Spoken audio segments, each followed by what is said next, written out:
Live 24/7 માં આપનું સ્વાગત છે। માલસર રસ્તા નર્મદા બ્રિજની ડાબી બાજુનો રોડ વડોદરા જિલ્લા કલેક્ટર દ્વારા ભારે વાહનો પર પ્રતિબંધ મૂકવા માટે જાહેરનામું બહાર પાડવામાં આવતા ખેડૂતો મુશ્કેલીમાં મુકાયા। નર્મદા નદી પર આવેલો લગભગ 3 કિલોમીટર લાંબો માલસર રસ્તા બ્રિજ જે માલસર અને અસા ગામને જોડે છે તે માર્ગ પરથી ખાસ કરીને કેળાના પાક સહિત કૃષિ ઉપજની હેરફેર કરવામાં આવે છે, પરંતુ વડોદરા જિલ્લા કલેક્ટર દ્વારા જાહેરનામું બહાર પાડી માલસર અસા બ્રિજની ડાબી બાજુનો રોડ ભારે વાહનો માટે પ્રતિબંધ મૂકવામાં આવે છે, જેને લઈને ખેડૂતોને તૈયાર પાક માર્કેટ સુધી પહોંચાડવામાં અડચણો ઊભી થવાથી સ્થિતિનું નિર્માણ થયું છે। ખેડૂતોના જણાવ્યા મુજબ તંત્રએ સ્થળ પરિસ્થિતિની સમીક્ષા કર્યા વગર જ ઓફિસમાંથી સીધું જાહેરનામું બહાર પાડી દીધું છે। ખેડૂતોની રજૂઆત બાદ આજરોજ નાયબ કલેક્ટર ડીવાયએસપી શિનોર મામલતદાર અને પોલીસ કાફલો માલસર મુકામે દોડી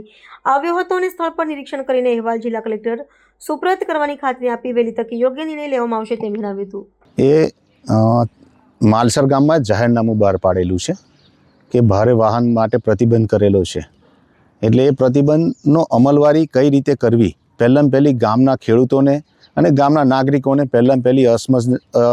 ગેરસમજ છે કે ભાઈ કઈથી લાગુ થાય અને કેટલો પાર્ટ આવે એનો કોઈ ખુલાસો નહીં થયેલો, એટલે એ ખુલાસો થાય એના માટે એક અમે અરજી કરેલી હતી કે ભાઈ આનો ડાબી બાજુ એટલે ડાબી બાજુ માલસર અસા કે અસા માલસર એ બેની મય એક ખુલાસો નહોતો, અને ગામમાં જે અમે ખેતી કરીએ છીએ તો અમારી કેળાની ગાડીઓ આવશે તો એને લાગુ થાય કે નહીં એના માટે બધા ખેડૂતોએ ભેગા થઈને અમે ગ્રામ પંચાયતમાં અરજી કરી હતી કે ભાઈ એનો ખુલાસો જુએ, એટલે સરપંચશ્રીએ